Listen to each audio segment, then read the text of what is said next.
చిత్తూరు జిల్లాలో కలిచిన విషాదం. భార్య బిడ్డలతో సహా ఓ ఆత్మాభిమాని ఆత్మహత్య.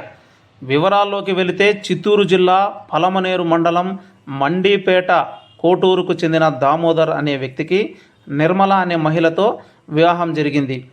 వీరికి 13 సంవత్సరాలు 10 సంవత్సరాలు వయసు కలిగినటువంటి ఒక అబ్బాయి ఒక అమ్మాయి కూడా 2 పిల్లలు ఉన్నారు.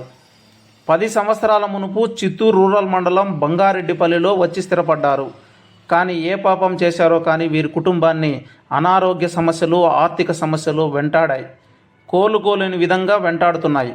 భార్యకు బ్రెయిన్ స్ట్రోక్ సమస్యతో పెద్ద మొత్తంలో అప్పులు కూడా చేసేశారు. కానీ సంవత్సరాలుగా వ్యాధి నయం కాలేదు. అప్పులు పెరుగుతున్నాయి. వడ్డీ భారం అయితే నడ్డి విరిచే విధంగా పడుతున్నదని వాపోయారు. అన్ని పక్కల సాయం కరువు అవ్వడంతో దిక్కుతోచక ఆదివారం భార్యాభర్తలు ఒక ఆలోచనకు వచ్చి పిల్లలకు అన్నంలో విషం కలిపి తల్లిదండ్రులు కూడా చనిపోయారు. ఇది ఒక్క విషాదం అంటే చనిపోయే ముందు తండ్రి రాసిన రాతలు అందరినీ కలిచివేసింది.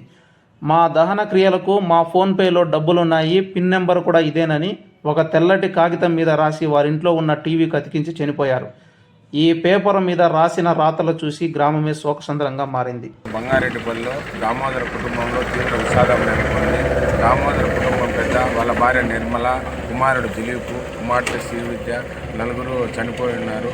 దామోదర హ్యాంగింగ్ చేసుకున్నారు. మిగతా కుటుంబ సభ్యులంతా విష పదార్థం అంటే పాయిజన్ సేవించి చనిపోయినట్లుగా మనకు ప్రాథమికంగా తెలుస్తుంది. ఈ 4 బాడీలను చిత్తూరు ప్రభుత్వ ఆసుపత్రికి తరలించి ఆ నివేదికలో వాళ్ళ మరణ కారణం తెలుసుకొని తదుపరి చర్య మన ఉన్నతాధికారుల ఆదేశాల మేరకు చేస్తామని తెలుపుకుంటున్నాను.